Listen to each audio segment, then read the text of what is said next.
It's the Sunday before Thanksgiving, and I am officially starting my Christmas reading vlog.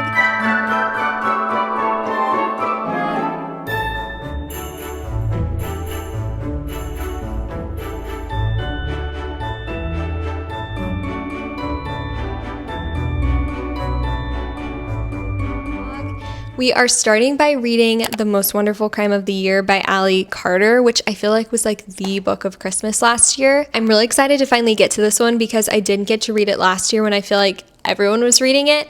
But if you don't know, this is a Christmas rom-com with also kind of a dose of mystery and suspense and things like that. So I feel like this will be really cozy and fun, but also a little out of my comfort zone, especially for this time of year. So I'm very excited to start this tonight. I'm actually about to make some soup and eat some dinner, and then I think we will start reading and I will update you guys. But let's go ahead and get into this Christmas reading vlog.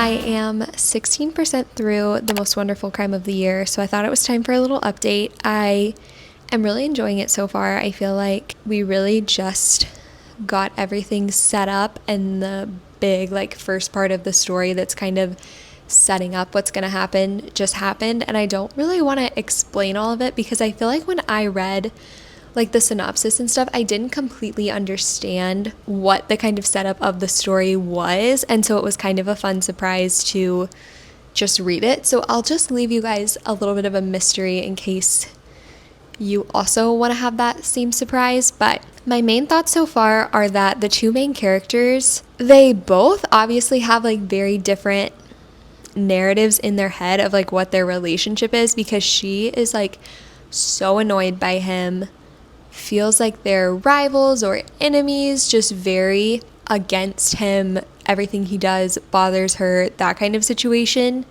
Whereas he kind of seems to have a different narrative of that they are somewhat friends, or I don't know, he kind of seems to have a soft spot for her, and I don't exactly know where that breakdown kind of happens in their relationship. So my interest is immediately peaked about all of that, because I'm like, what's going on here? Why do they seem to have different ideas of their relationship? All of that.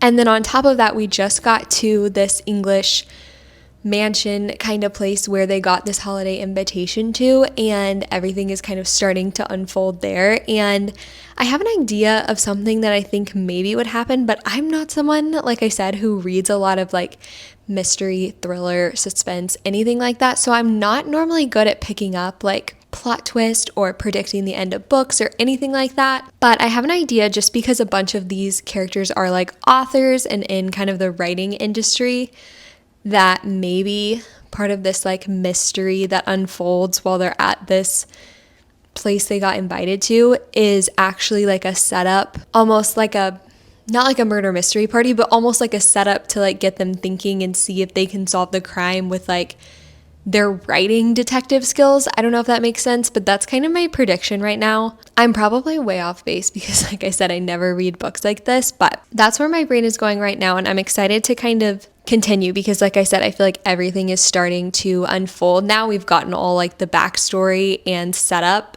out of the way. So I'm going to get back to reading, and I will see you guys in a little bit.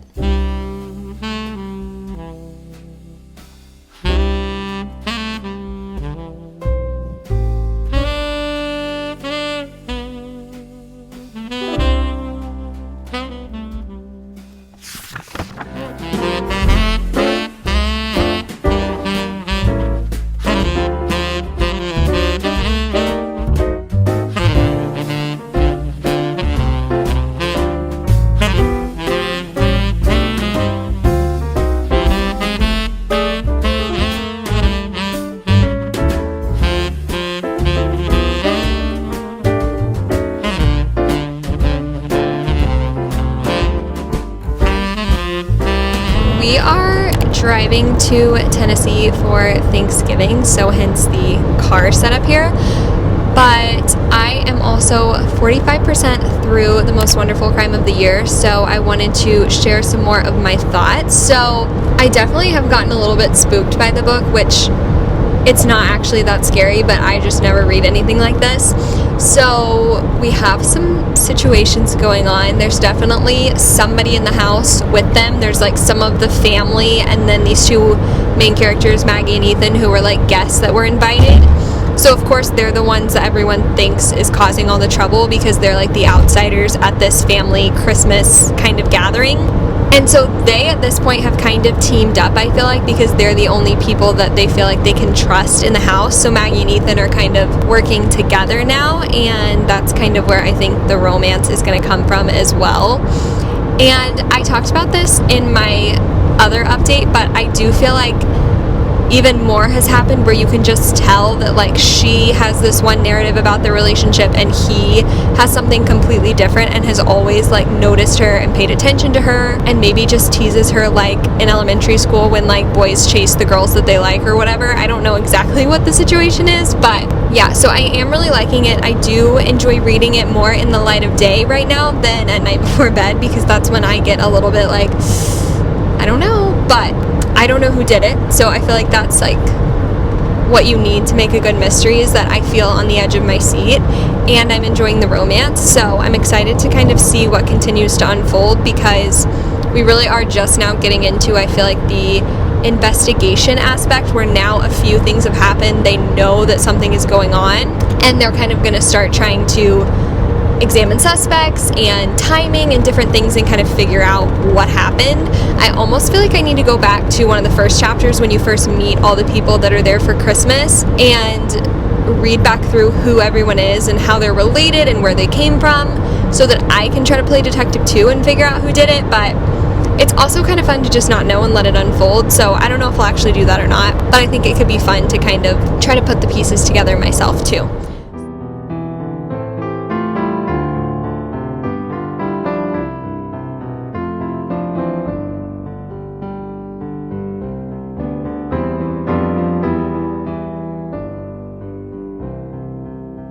We are home from our Thanksgiving travels, and I am 81% through The Most Wonderful Crime of the Year, and I wanted to give a little update before I finish the book, hopefully tonight. So I've really been enjoying it. Like, it's been very page-turning and fast-paced lately. I feel like it's a super perfect blend of the romance and the mystery. Like, I don't find myself wishing there was more or less of either. I feel like it's just the perfect mix. I also feel like with the mystery, it's kind of been like this for me of like, I think I'm right about something, and then I realize I'm not, and then I think it's this person, and then I think, no, that's too obvious. It can't be them. It has to be somebody else, and then that person becomes obvious. Like, I just can't figure out what's going on. It's just been all over the place for me. But I think that's what makes it so fun, is that I really am in the dark on what's going on, and that's why I'm so excited to finish tonight, because I just want to know who it is and what's been going on. I feel like maybe it's not just one person too, which then adds like a whole other element. And I feel like on the romance side of things, we've gotten a lot more context to their relationship, and especially to Ethan's history and past of kind of where he's been and where he came from. And that I feel like has just added a nice element to understanding their relationship and kind of why she had the perception of him that she did, and why they just kind of had this weird dynamic that I talked about earlier that I feel like now makes a lot more sense. And even she, I feel like, is kind of figuring this out as we read the book. There's actually, the next chapter I'm about to read is about Tucson, which they keep like referencing something happened in Tucson. And so I'm about to find out, and I feel like that's going to add even more layers of context to kind of their relationship and their past. And so I'm really excited to kind of see what happened there. And I really do feel like I paused at the perfect point. Like I said, I'm at 81%, where everything is going to start like wrapping up. You're going to start finding out who it is and what happened, and kind of all the pieces are going to be clicking into place. And so I wanted to give this update before that happens, and then we can talk once I finish a little bit about my final thoughts. But I wanted to give these thoughts before I know too much.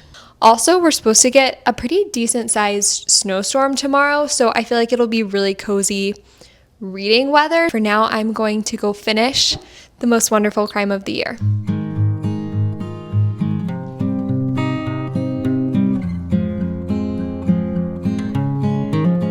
Last night I finished The Most Wonderful Crime of the Year, and so I wanted to kind of share my final thoughts on it. I really enjoyed this story. I think I'm going to land on a 4-star, and like I said yesterday, I feel like it was just the perfect blend of mystery and romance for me, where I could handle the mystery and also really enjoyed the romance. I really enjoyed getting to know Ethan and Maggie's characters and kind of their history and how that actually kind of changed their relationship in the beginning, and then as they got to know those things about each other, like helped their relationship later on. And with the whole murder mystery story aspect of it, I was wrong about like everything. It surprised me, which maybe people who read those kinds of books all the time could see it coming from a mile away, but I was surprised. And I love the end of the book where they kind of, the traditional, like they gather everyone together and like reveal everything they found and who did what. And I do feel like it was one of those things where like all of them are kind of guilty of something, but then there's only the one person that like they've been trying to find. And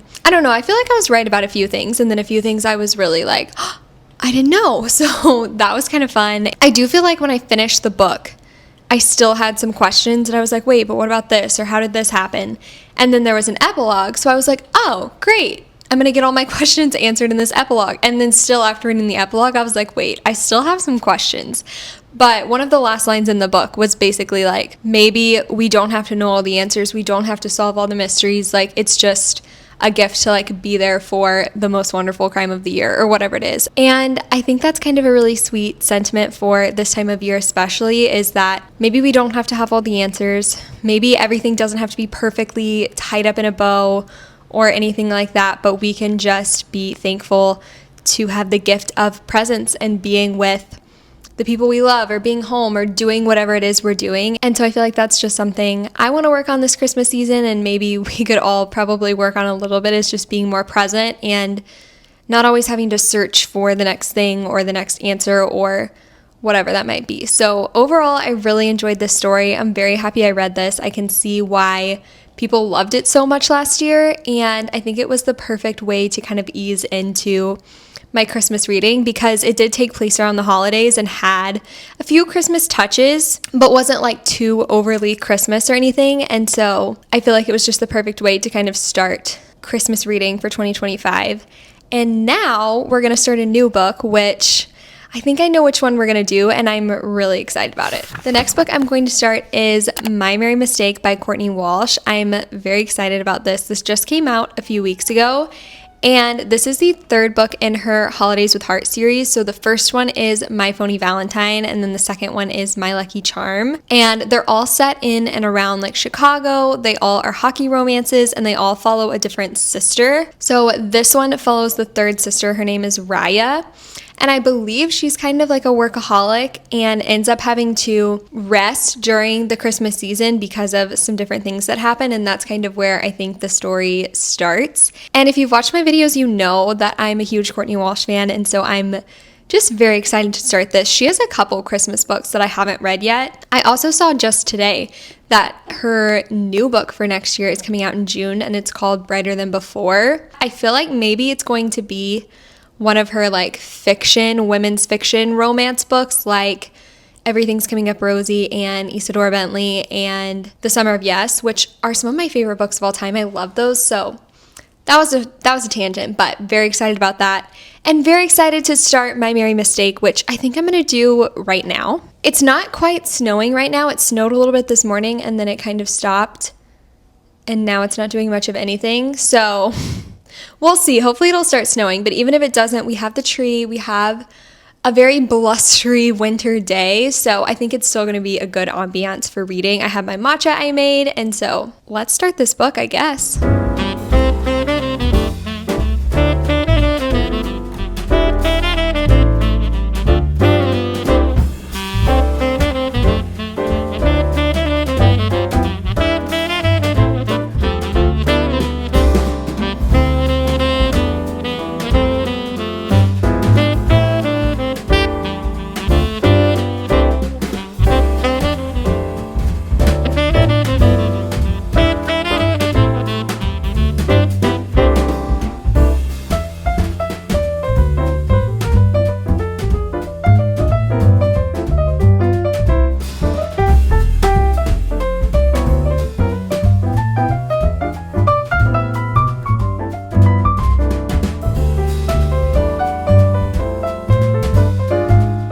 am 25% through My Merry Mistake by Courtney Walsh, but I wanted to share some of my initial thoughts about the book so far before I get too deep into it. One thing that hasn't happened yet that I thought would have happened by now is that it says in the synopsis that like there's something that happens that is why she has to like take a month off of work, basically. Whatever that thing is hasn't happened yet. I feel like it's close because last night in the story, but also last night when I read it, something happened that I was like, oh, maybe this is it, but it wasn't quite. So I feel like we're like building up to it. But other than that, I feel like we've gotten a lot of backstory on Raya and Finn, her love interest. And we've also gotten to see a lot of Poppy and Dallas and Eloise and Gray, who are the two sisters that the first books are about, which has been really fun.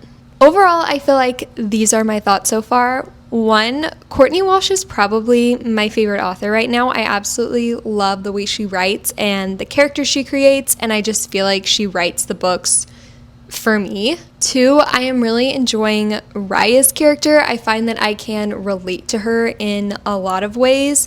In a few ways, no, but in a lot of ways I can, and I see kind of the way at the beginning of the book when she kind of is wanting control, or she's going to a party and is like looking for a corner to hide in, or wants to figure out how she can leave early, or things like that that I can just personally relate to sometimes. And then I also just feel like her dynamic with Finn, I can see some similarities in my own relationship. There's a little quip they have where he is like, I feel like you're always serious. And she was like, I feel like you're never serious. Then he says, I wonder which of us has better stories. And I just feel like that is going to be the kind of trajectory of the book, is seeing how they are good for one another in balancing each other out, with her having a little bit more fun, letting loose, not taking everything so seriously, and him getting a little bit more serious, especially when it comes to her. So I am really loving this. It's been so fun so far. I feel like it's reminding me why I love her book so much. I read The Summer of Yes and The Happy Life of Isadora Bentley, and honestly, Everything's Coming Up Rosie, all kind of over the summer, which are her women's fiction romance kind of blends, but I haven't read one of her pure rom-com books in a while, and it's just so fun. It's such a treat. I just really love, especially this world she's created. It's fun to be back with all of the Hart sisters and the Chicago Comets team. I wanted to give you guys this update because I'm going to go do a little bit more reading. I feel like I could binge this, but I also want to savor it because I'm enjoying it so much. So we'll see how much I read tonight and when I am able to update you guys again.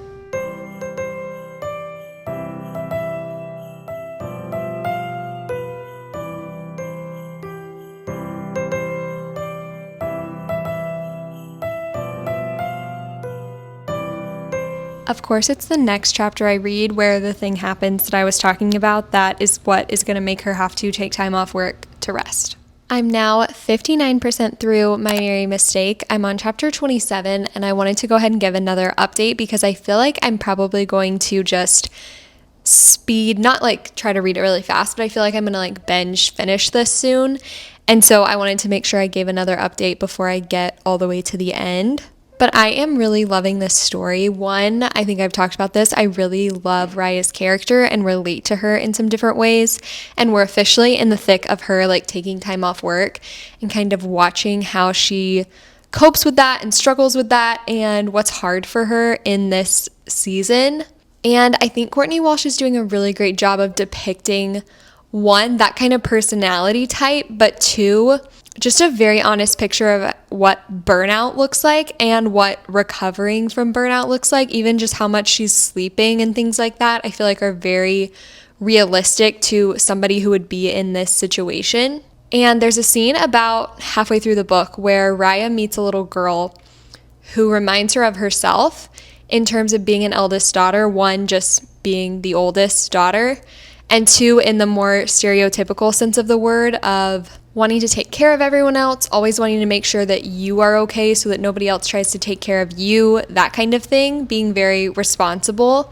I think she can recognize in this little girl that maybe that's not what's best for her, or that is not necessarily, what the loved ones around her want her to be doing, but that she's doing it anyway. And I think she can see that in the little girl and maybe doesn't see it as much in herself, but maybe that helps her start to make that connection. And I just thought that was a really powerful scene that she wrote as well. I feel like she's doing a really good job depicting that as well. And overall, I've said it before, I'll probably say it again in this video, I'm just a really big fan of Courtney Walsh and how she writes and the stories and the characters that she creates. And so I am having so much fun with this. I also just love Raya and Finn together. I really love their like opposite personalities and the way that they complement each other. I might have already said this, but that's just one of my favorite things. I really do feel like opposites attract, and that's just so obvious in this book as well. So we're actually about to hit Thanksgiving. We haven't even really gotten to Christmas yet, but I do think it's fun that Thanksgiving is in this book because I don't feel like Thanksgiving always gets enough attention, especially because Thanksgiving with just like family sitting down and eating at a table, I feel like can make some really good scenes. So I'm excited to see how that goes. And then also, I don't think I mentioned that Raya has a kind of a boyfriend that's not the male main character right now, who she just wanted like almost like a business arrangement of like, I just want somebody to do these things with.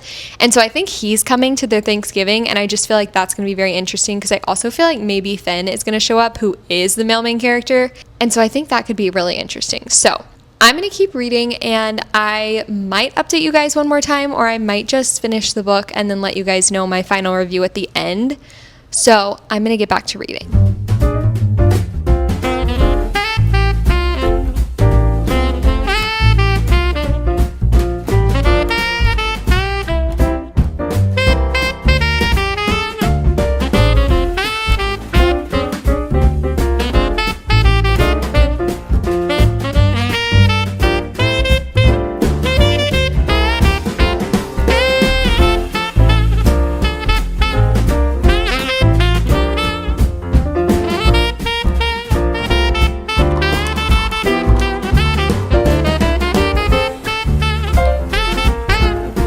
I finished My Merry Mistake, and I thought it was time to give my final review and thoughts. I loved it. I think this is another 5-star for me from Courtney Walsh. I don't know what it is. It's just she puts everything into her books that I love and connect to and relate to, and I feel like want in a story, and doesn't put any of the things that I don't want. For example, spice, language, things like that. And it just makes the perfect story almost every time. I really love too the personal like growth and development that she always puts in for her two main characters, especially just to see the lessons they learn and the way they grow and change. The way they deal with relationships is normally so healthy and refreshing, and I just am a huge fan. Last year I read Christmas with a Crank for Christmas, which was her Christmas release last year.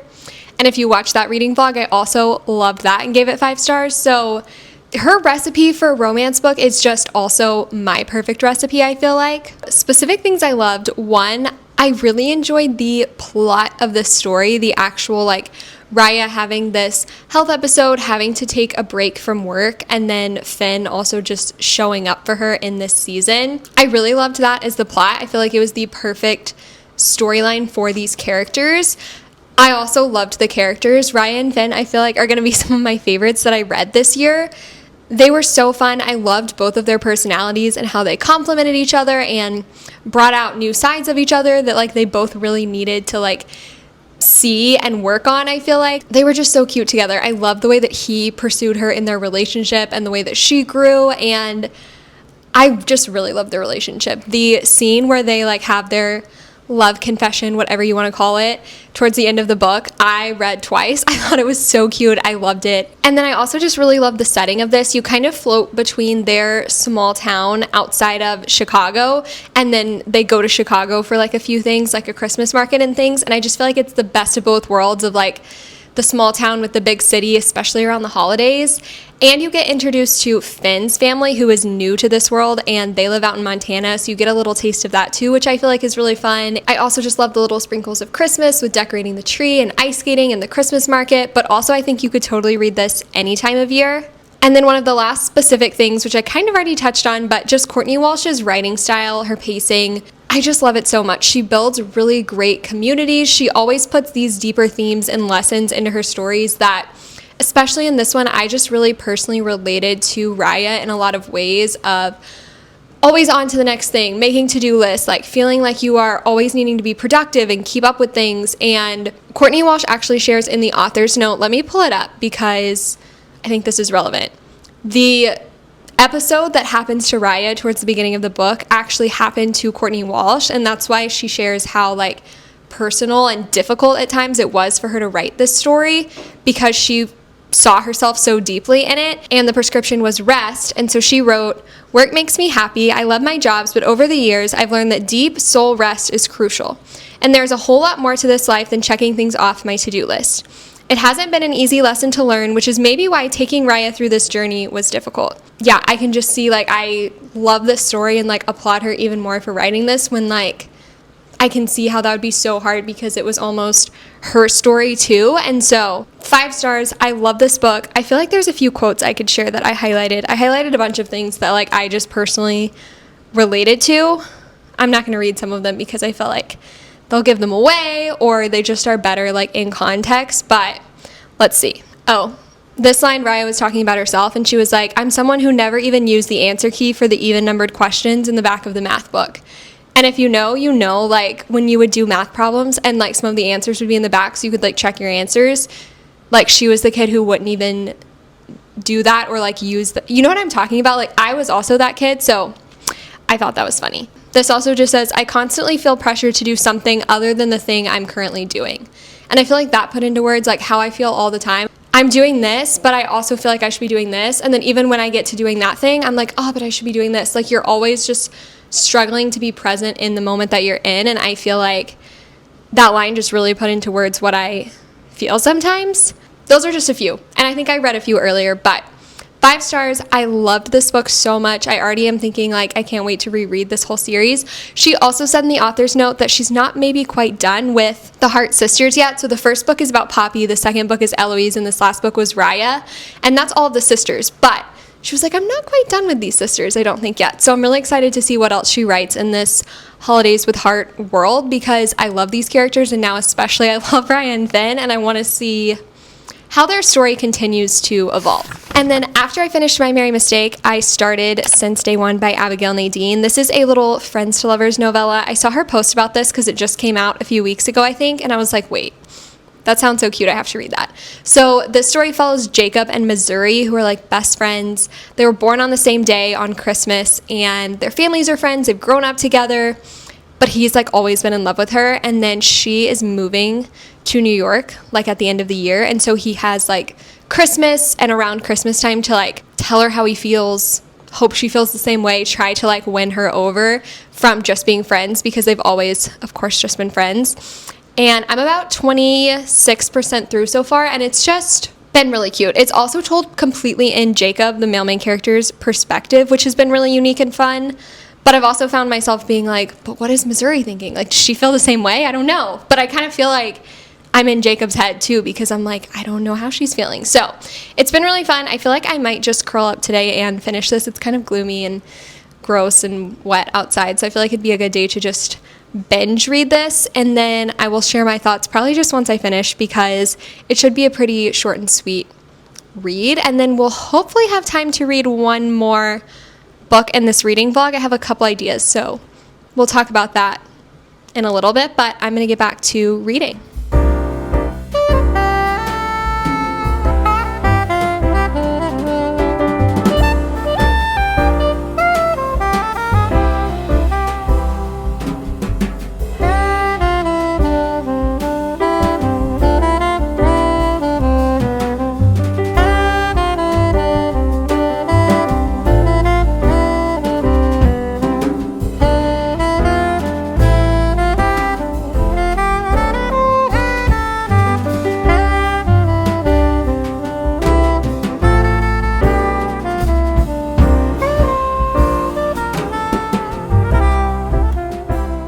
Officially finished Since Day One by Abigail Nadine. This is the novella I started the other night, and it was super cute, honestly. If you're looking for a just little Christmas novella, maybe something short you can read while you're traveling or staying with family or something and don't want to read anything too long but just want something Christmassy, this would be so perfect. It's a friends to lovers novella, like I think I said, and it was just super cute and sweet. There wasn't a crazy plot line or anything because it was a novella. It was a pretty sweet, just like lots of activities leading up to Christmas time, which I feel like is perfect for this time of year to just really get you in the spirit, especially if you live somewhere or just don't always do a lot of those activities, like going to the Christmas tree farm or going ice skating or things like that. And I just thought their relationship was super wholesome and sweet. The way that they just kind of were tiptoeing around their friendship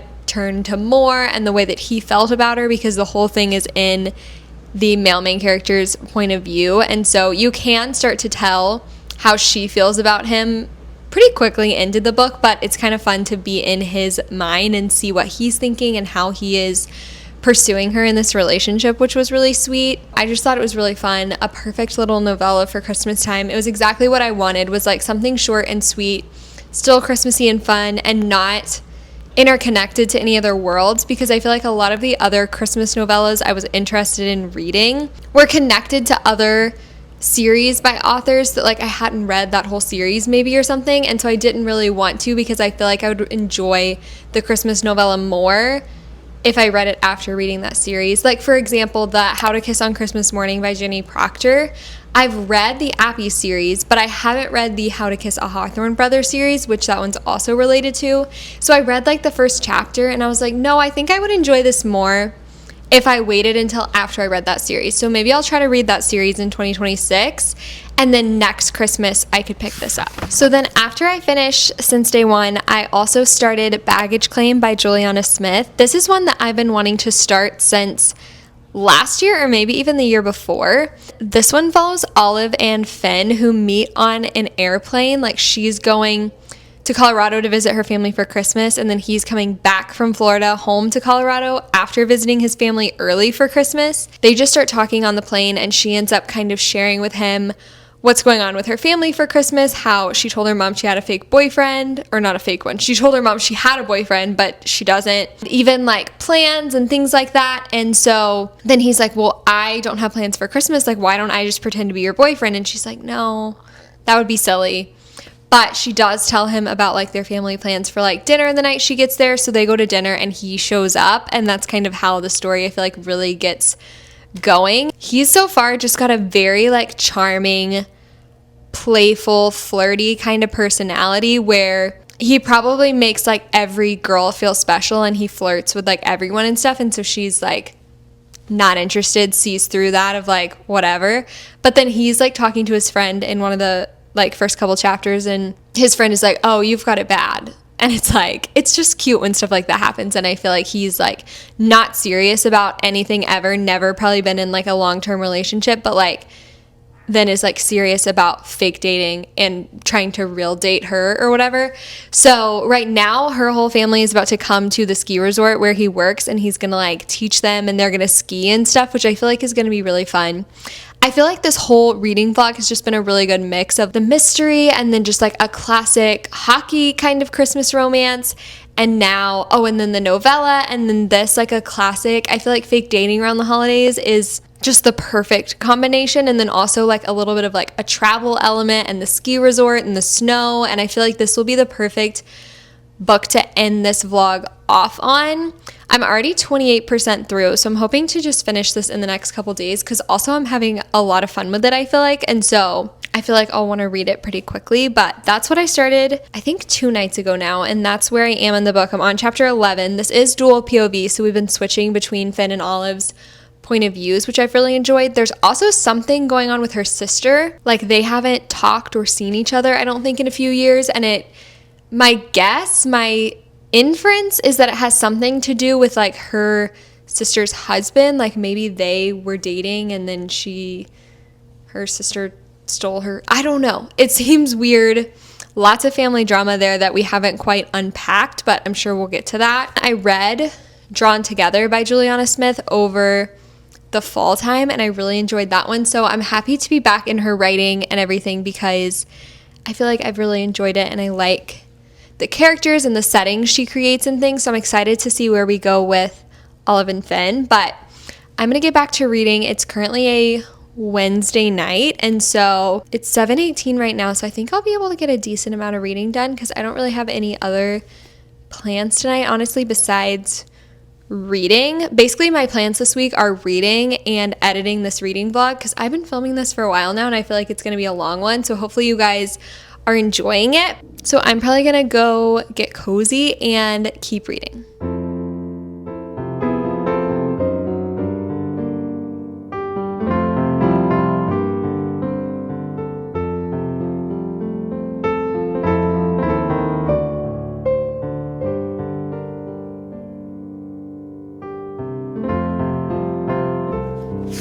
Last night I finished Baggage Claim, and so I wanted to share my final thoughts and kind of end off this reading vlog. I feel like it ended up being a lot longer than I originally thought, but I finished this book last night and I think I'm landing around a 3.5 star for this one.